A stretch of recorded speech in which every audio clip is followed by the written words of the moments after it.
Obra tremenda, jovem curado da síndrome metabólica. Era uma tarde de sábado, o sol ainda brilhava forte sobre a pequena cidade do interior de São Paulo, mas dentro do coração de Mateus, um jovem de 22 anos, uma tempestade silenciosa se formava. Ele estava sentado no banco da cozinha, olhando para o prato de comida que sua mãe havia preparado com tanto carinho, mas não conseguia sentir fome. Não era falta de apetite, não dessa vez. Era o peso de um diagnóstico que havia recebido naquela mesma manhã e que parecia ter roubado até a vontade de viver. Tudo começou alguns meses antes, quando Mateus começou a notar que algo não ia bem. Ele sempre fora um rapaz saudável, trabalhador, que ajudava o pai na lavoura e participava ativamente dos cultos na congregação. Mas, de repente, o cansaço passou a ser seu companheiro constante. Acordava exausto, como se tivesse passado a noite carregando sacos de milho, e não uma simples noite de sono. As pernas doíam, a cabeça latejava, e uma sede insaciável o acompanhava dia e noite. Ele bebia litros de água, mas a boca permanecia seca como algodão. Sua mãe, Irmã Maria, percebeu as mudanças. "Filho, você está perdendo peso demais", ela disse uma noite, enquanto dobravam as roupas limpas. Mateus olhava para si no espelho e via um rosto mais magro, olheiras fundas, mas o que mais o assustava era a fraqueza. Subir um lance de escada se tornará uma batalha. "Deve ser só o serviço pesado, mãe", ele mentiu, tentando acalmar a preocupação dela. Mas no fundo, sabia que não era só isso. Até que em uma manhã de quarta-feira, após mais uma noite de insônia e uma tontura que quase o derrubou no caminho para o banheiro, sua mãe insistiu: "Hoje você vai no médico, e não tem discussão." Mateus, relutante, concordou. O médico da cidade, um homem sério e atencioso, ouviu seus sintomas, fez alguns exames e, depois de uma semana de espera angustiante, chamou-o para dar o resultado. "Mateus, você tem síndrome metabólica", disse o médico, olhando-o com gravidade. "Seus exames mostram resistência à insulina, pressão alta, colesterol e triglicerídeos elevados, e seu fígado está começando a dar sinais de esteatose.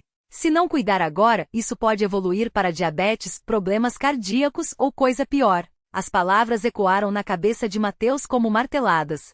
Síndrome metabólica? Ele nem sabia direito o que era isso. O médico explicou que era um conjunto de distúrbios que juntos aumentavam muito o risco de doenças graves. "Você vai precisar de remédios, dieta rigorosa, exercícios e acompanhamento constante", concluiu. Mateus saiu do consultório como se carregasse um fardo invisível. Não eram só as palavras do médico que o abatiam, mas a certeza de que aos 22 anos, sua vida já estava sendo ameaçada por uma doença que não entendia. Ele se sentou no banco da praça perto da igreja e chorou. Não eram lágrimas de dor física, mas de desespero. "Por que isso está acontecendo comigo, Senhor?"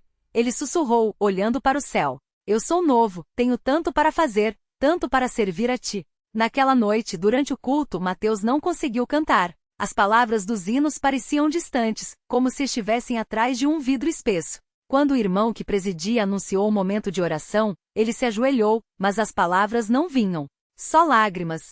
Sua mãe, ao seu lado, percebeu e colocou a mão em seu ombro. "Deus está aqui, filho. Ele ouve." Ela sussurrou. Mas naquele momento Mateus sentia apenas o vazio.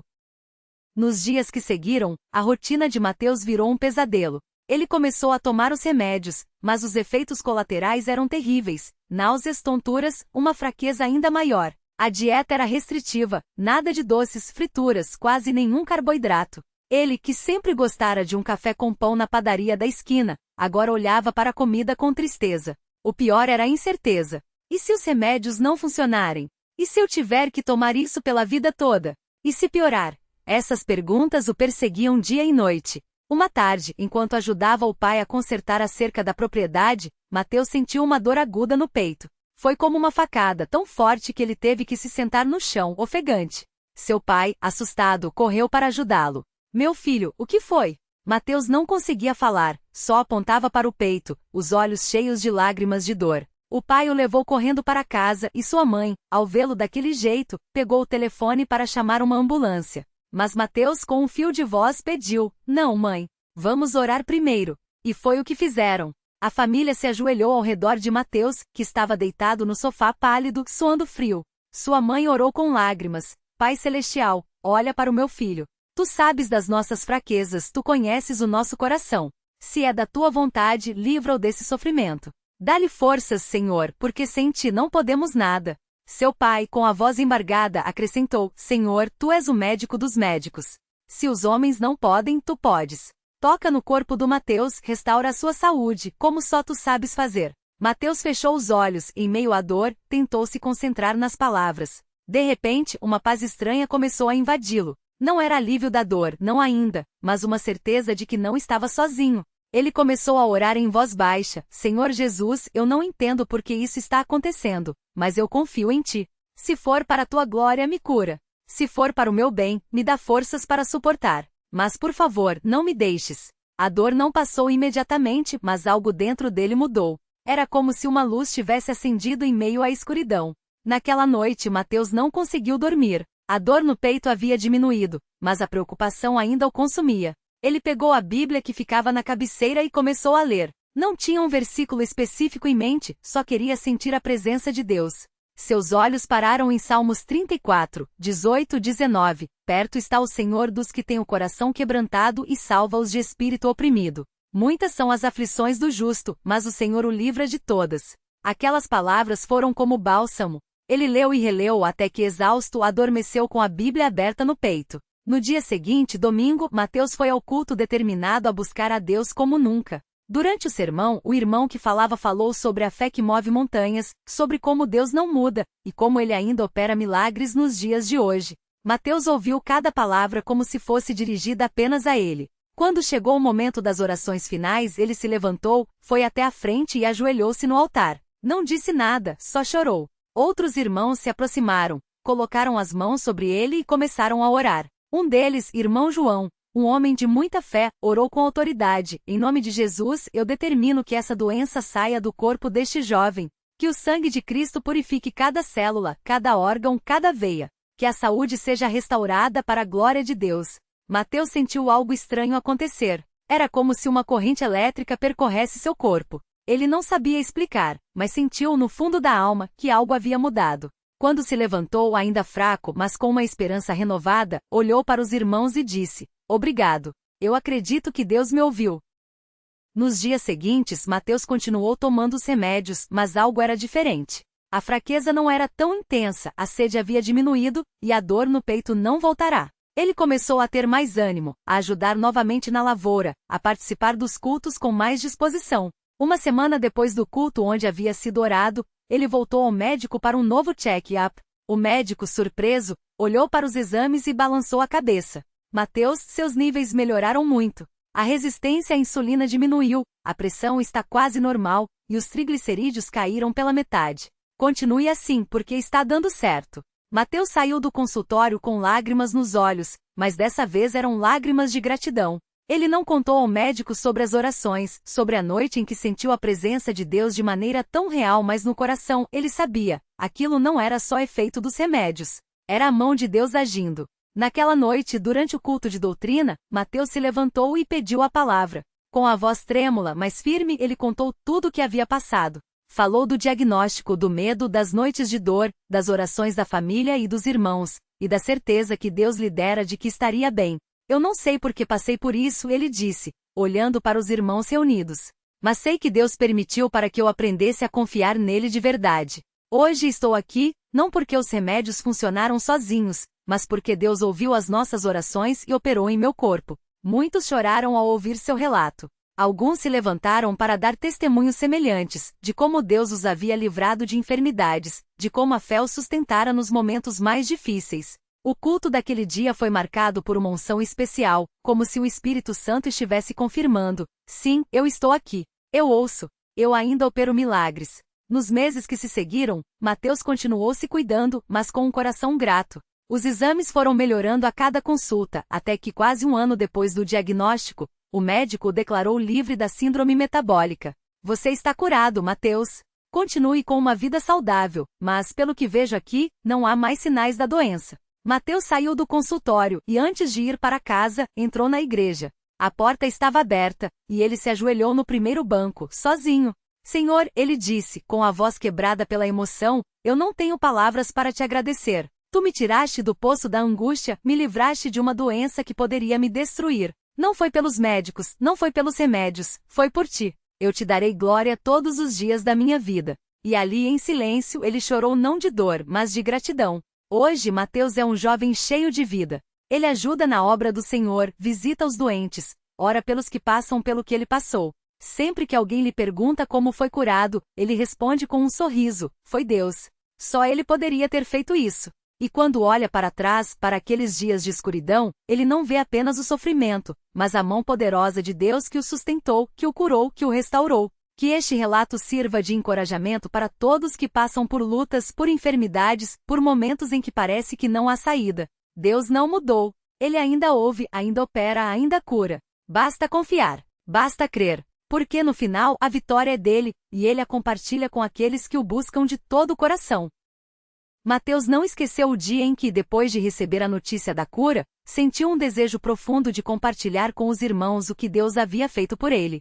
Na primeira reunião de oração que participou após o diagnóstico, ele se levantou com as mãos trêmulas, mas com o coração firme. Não era um homem de muitas palavras, mas naquele momento as palavras saíram como um rio. Irmãos, eu vim aqui hoje para dar glória a Deus, começou com a voz embargada. Há um ano, os médicos me disseram que eu estava doente, que meu corpo não respondia bem, que eu poderia ter problemas sérios se não tomasse cuidado. Mas eu não confiei só nos médicos. Eu confiei em Deus. E hoje estou aqui curado, sem nenhuma sequela, sem nenhuma marca dessa doença. Muitos irmãos choraram ao ouvir. Alguns se aproximaram depois para orar com ele, outros apenas apertaram sua mão em silêncio, com os olhos brilhando. Um irmão mais velho, que já havia passado por provações semelhantes, lhe disse: filho, você viu a mão de Deus na sua vida. Não deixe esse fogo se apagar. Continue testemunhando, porque há muitos que precisam ouvir que ele ainda faz milagres. E Mateus seguiu esse conselho. Toda vez que havia uma oportunidade, ele falava do que Deus havia feito.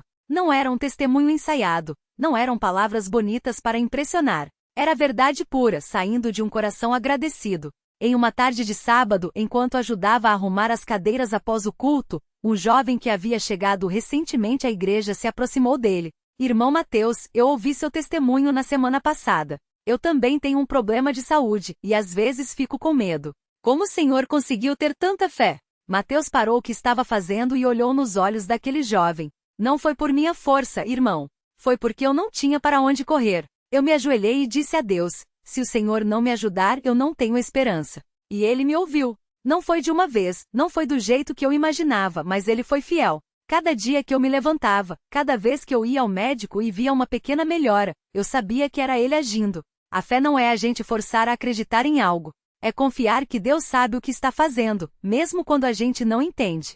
O jovem abaixou a cabeça, como se pesasse aquelas palavras. Mas e quando a gente tem medo? Mateus sorriu. O medo vem, irmão. Eu também tive medo. Mas a cada vez que o medo vinha eu orava: Senhor, aumenta minha fé. E ele fazia. Não tire o medo de uma vez, mas dá força para seguir em frente. Você vai ver, Deus não desampara os seus. Os dias foram passando, e Mateus continuou firme na obra. Ele não era um pregador, não tinha o dom de ensinar como alguns irmãos mais experientes, mas tinha algo que muitos precisavam: um coração disposto a servir. Começou a visitar os enfermos do bairro, levando não só palavras de ânimo, mas também orações sinceras. Em uma dessas visitas conheceu a irmã Clara, uma senhora idosa que há anos lutava com problemas no coração. Ela morava sozinha, e seus filhos, embora a amassem, não podiam estar sempre por perto. Quando Mateus chegou à casa dela pela primeira vez, Clara estava sentada na cadeira de balanço, com as mãos cruzadas sobre o peito, como se estivesse esperando por alguém.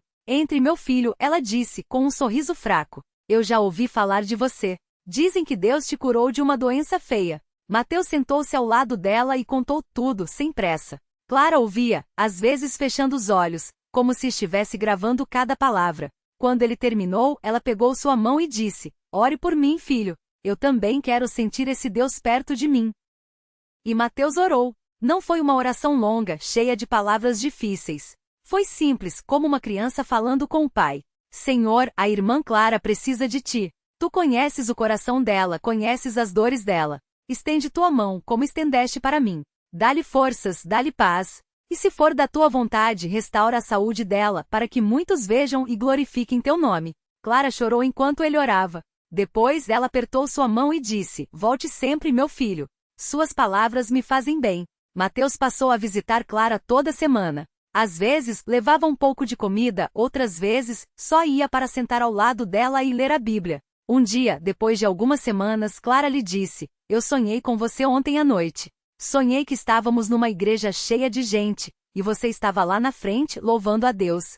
E eu estava ao seu lado, de pé, sem nenhuma dor." Mateus sorriu, mas não deu muita importância ao sonho. Porém, algumas semanas depois, Clara começou a se sentir melhor. Os exames mostravam uma melhora inesperada, e os médicos ficaram surpresos. "Continue assim, Doninha", disse um deles. "Parece que seu coração está respondendo bem." Clara não contou a ninguém, a não ser a Mateus. "É Deus, filho", ela disse, com os olhos brilhando. "Ele está me curando devagarinho, como fez com você." E assim foi. Com o tempo, Clara deixou de precisar de alguns remédios e sua disposição voltou. Ela passou a frequentar as reuniões novamente, e sempre que via Mateus lhe dizia: "Você foi um anjo que Deus mandou para mim." Mas nem tudo eram vitórias fáceis. Houve momentos em que Mateus sentiu o peso da responsabilidade. Uma noite, depois de um longo dia de trabalho e visitas, ele se sentou no banco da igreja, já vazio, e sentiu um cansaço profundo. "Será que estou fazendo certo, Senhor?" ele perguntou em voz baixa. "Às vezes sinto que não sou suficiente, que não tenho palavras para ajudar os outros." Foi então que um irmão mais velho, que havia entrado silenciosamente, se aproximou e colocou a mão em seu ombro. "Filho, não é por nós que a obra se sustenta. É por ele. Você não precisa ter todas as respostas. Basta ser fiel. Deus usa os vasos quebrados para mostrar sua glória." Aquelas palavras o fortaleceram. Mateus entendeu que não precisava ser perfeito, não precisava ter soluções para tudo. Bastava estar disponível, bastava amar. E assim, ele continuou. Em uma tarde chuvosa, enquanto caminhava para mais uma visita, encontrou um homem sentado na calçada, com a cabeça baixa. Ao se aproximar, viu que era um irmão que havia se afastado da igreja havia alguns anos. "Irmão João", chamou surpreso. O homem levantou a cabeça, e Mateus viu seus olhos vermelhos como se tivesse chorado. "Mateus", ele disse, com voz rouca, "eu não mereço nem que você me cumprimente." Mateus sentou-se ao lado dele, sem pressa. "O que aconteceu, irmão?" João hesitou, mas depois começou a contar. Havia perdido o emprego, a família estava passando necessidades, e ele, envergonhado, havia se afastado dos irmãos. "Pensei que Deus tinha me abandonado", confessou. Mateus não lhe deu sermões. Não lhe disse que tudo ia ficar bem. Em vez disso, orou com ele ali mesmo, na calçada, sob a chuva fina. "Senhor, o irmão João está quebrantado. Tu vês a dor dele, tu conheces suas necessidades. Não o deixes, Senhor. Mostra-te forte em sua vida. Dá-lhe forças para voltar, porque tu nunca o abandonaste." Depois da oração, Mateus convidou João para ir com ele à igreja naquela noite. "Vem, irmão. Não precisa ter vergonha. Lá você vai encontrar ajuda." João resistiu no início, mas acabou indo. E naquela reunião, quando os irmãos o viram, não houve julgamento, não houve perguntas difíceis. Houve abraços, lágrimas e muitas orações. Com o tempo, João voltou a frequentar a igreja, e com a ajuda dos irmãos conseguiu um novo emprego. Sua família foi restaurada, e ele sempre dizia: "Se não fosse Mateus ter me encontrado naquele dia, eu não sei onde estaria." A vida de Mateus se tornou um testemunho vivo de que Deus não só cura o corpo, mas também restaura a alma. Ele aprendeu que a obra do Senhor não é feita só nos púlpitos, mas nos pequenos gestos, uma visita, uma oração, um abraço no momento certo. Em uma manhã de domingo, enquanto ajudava a preparar a Santa Ceia, ele olhou ao redor e viu rostos que haviam sido transformados pelo poder de Deus, rostos que ele havia visto chorar, que havia visto desesperados, e que agora brilhavam com uma paz que só vem do alto. Um jovem que havia sido viciado em drogas, agora livre e servindo ao Senhor. Uma mãe que havia perdido a esperança pela doença do filho, agora vendo a criança correndo pelos bancos da igreja. Um homem que havia pensado em desistir de tudo, agora de pé, louvando a Deus com gratidão. Tudo isso não era obra de homens. Era a obra de Deus, usando vasos simples, dispostos a dizer: "Eis-me aqui, Senhor. Usa-me." E Mateus, ao ver tudo isso, não podia deixar de se maravilhar. "Quem sou eu, Senhor, para que me uses assim?" ele perguntava em suas orações. E a resposta sempre vinha suave ao seu coração: "Você é meu." E isso basta. Hoje, quando Mateus olha para trás, não vê apenas a cura de seu corpo. Vê uma vida que foi transformada, uma fé que foi fortalecida, um chamado que foi confirmado. Ele sabe que ainda há lutas pela frente, que nem sempre as respostas virão como ele espera. Mas uma coisa ele tem certeza: Deus é fiel. E se ele foi fiel ontem, será fiel hoje, e será fiel amanhã. Que este relato não seja apenas uma história, mas um convite. Um convite para confiar, para buscar, para persistir. Porque Deus não mudou. Ele ainda ouve o clamor dos seus filhos. Ainda seca lágrimas. Ainda cura. Ainda restaura. E para aqueles que o buscam de todo o coração, ele nunca dirá não. Que cada um que ler estas palavras possa dizer, como Mateus, foi Deus. Só ele poderia ter feito isso. E que, como ele, possamos viver de tal maneira que nossa vida seja um testemunho vivo do seu poder, da sua misericórdia, do seu amor que nunca falha. Porque no final, a vitória não é nossa. É dele. E ele, em sua bondade, nos permite participar dela.